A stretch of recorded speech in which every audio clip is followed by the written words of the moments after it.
So when I was young, I thought that my freedom and my independence were the two most important things in my life. And in fact, I thought that happiness could only come from me directing my own destiny in a way that was independent and free from the influences of other people. And then I began studying sociology. And this kind of threw a wrench into that thinking, because the core idea of sociology is that we're shaped by other people around us. So how could I be free? And nonetheless, I continued. I held these two things in balance, largely because I only understood sociology down here. And I think in retrospect, I was like most people. Because we all know that we're shaped by other people, but so many of us, myself included, for many years, still felt that in the end, we are drivers of our destiny. In the end, we make free decisions. So I continued. And then this all came to a crashing halt. In the summer of 1988, I was in my bedroom, and I was preparing a lecture for the following day, or a class. I was teaching an intro to sociology class, and my girlfriend at the time, she said, "Hey, can I look at your book?" So I said, "Sure." And she started reading my textbook, and she got to the end of the first chapter, and she said, "This is amazing. This is the most amazing material I have ever read." She said, "This is life-changing." And so me, at the time, I had been teaching for 4 years. I had taken probably 30 sociology classes, written maybe 40 or 50 papers. I was studying for my PhD comprehensive exams. I wasn't really expecting much. It was an old textbook. But what happened? In 30 minutes, this young woman, this 23-year-old girlfriend of mine who had never taken a sociology class in her life, turned me into a sociologist. And here's what she said. She said, "Sam, this freedom that you're talking about all the time," she said, "I don't know what you're telling your students, but let me tell you what this book is telling you to tell them. Listen, you're not free. You're not free." She scoffed at me. I remember her laughing at me. She said, "Look, here's what the book is telling you. Everything you think, everything you feel, everything you imagine, everything you hope for, everything you do, down to the tiniest, most minute, personal, and private actions, everything is shaped by factors and forces outside of your control that you will never see, nor will you ever understand. Your freedom is an illusion." Okay, so now, for me, this was like a mortal blow to my entire understanding of the world. In retrospect, I can see that I was kind of sleepwalking through the world as a sociologist. And what she did was she got me to understand not sociology down here, but sociology up here. And now, I'm going to bring that to you. And I'm going to give you an example.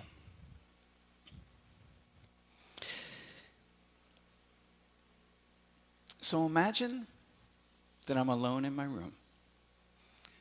And it's dark, and it's tough times. I'm not happy. I'm struggling. I'm in pain. It's just a really difficult period in my life. And I'm thinking about ending it all. I'm thinking about committing suicide. And not only am I thinking about it, but I have some pills. And I know that if I take these pills, I will die. And I have to make a decision. It's the most personal, the most private decision that I could ever make in my life. nothing compares to this. Nobody is involved in this decision except me. What do I do? I'm not thinking about anybody else. Okay. So, let me tell you what the sociologist says. Sociologists would say, look, this might be a personal decision, and it is at some level, but it's also a profound sociological moment. And there are two things to look at to help see this. One, suicide rates are steady over time. They don't change very much. So in this person's community here, maybe let's say on average, let's say 100 people killed themselves last year. This year, it will be about 100 people. Next year, approximately 100 people. The following year, roughly 100 people. So this person is sitting here in this private moment of despair, thinking they are making a free decision, but they are embedded into a structure that leads all of the people just like them, who are sitting in their private moments of despair, to make decisions in coordination somehow, such that about 100 of them will decide to take the pills. How is that? How is that possible if they are free and acting alone? Second idea, whatever groups this person is embedded into, be they their religion, socioeconomic status, their family, race, whether they're male or female, whether they live in a city or a rural area, whatever it is, they all have different suicide rates. How is that possible? If each one of these people who are contemplating killing themselves is making a free individual act, a free decision, how is it possible that they all have different suicide rates? The suicide rates for human beings should be the same. But it's not. Because somehow we are embedded deep into a structure of life that shapes us, even the most private, personal actions. Okay? So this person sitting here, not thinking about sociology, not thinking about its coming toward the end of the year, and it's looking like the suicide rate is going to be the same as what it was last year. Not thinking about any of that. Not thinking about how these things are pushing all of these people forward. No. They're thinking this is a personal, private decision. But what if they saw the sociology? What if they were thinking like a sociologist? In fact, what if we all thought like sociologists? What would happen? First off, we'd see that we're never alone. We are supremely connected. Absolutely connected to others. We would see that our problems, they're not our problems. My problems aren't my problems. They're not mine. They're ours. Any problem that I have, any suffering that I engage in, it's a problem and a suffering that I share with everybody. In sociology, we talk about the sociological imagination, personal troubles, public issues. The other thing, we'd feel empowered. You know, I used to think that I was empowered by being separated from other people. But in fact, what I discover as a sociologist is that I'm empowered by seeing the interconnectivity, seeing myself in this larger web. And the other thing is inspiration. I feel inspired. When I think like a sociologist, I'm inspired because I'm connected to all the other people. My actions are the actions that other people are engaging in. My thoughts, my concerns are the same as others. So I'm doing it for them, and they're doing it for me. And finally, the most interesting piece, what I think is really the most interesting piece, is that the groups that I'm most connected to, may not be the ones that I think about and that I see on a regular basis. It may not be my family. It may not be other people who are like me in my community, in my culture. The groups I'm most connected to might be invisible. I might not know any of these people, but I'm really connected to them. This is the wisdom of sociology. But now, I want to give you another example. This one hits close to home. Remember my girlfriend. So I acquired enough wisdom to marry her. And for 25 years, we've been living together very happily.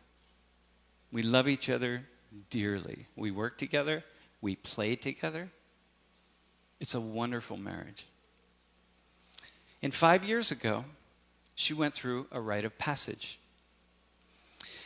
And her rite of passage is that turbulent time, those swirling waters that women go through that we call perimenopause. That time leading up to menopause.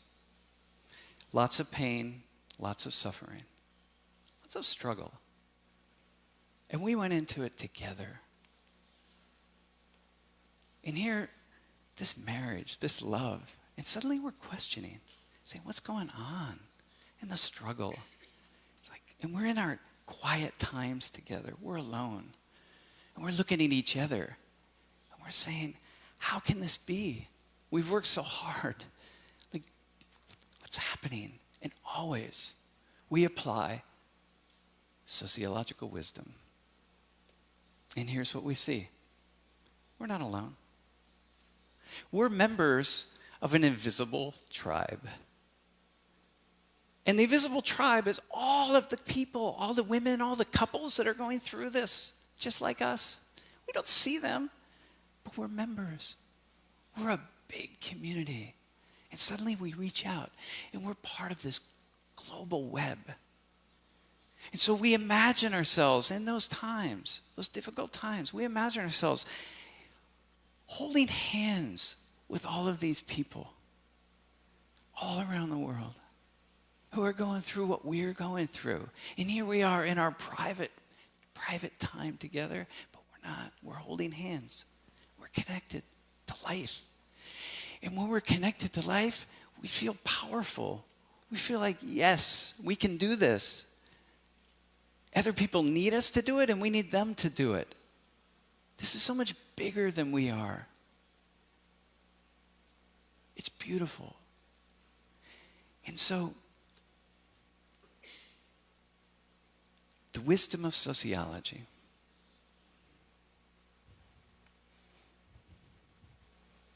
Il so humanidade.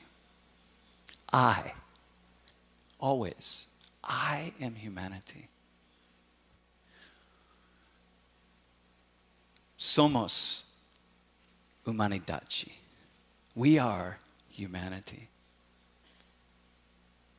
Muito obrigado. Thank you.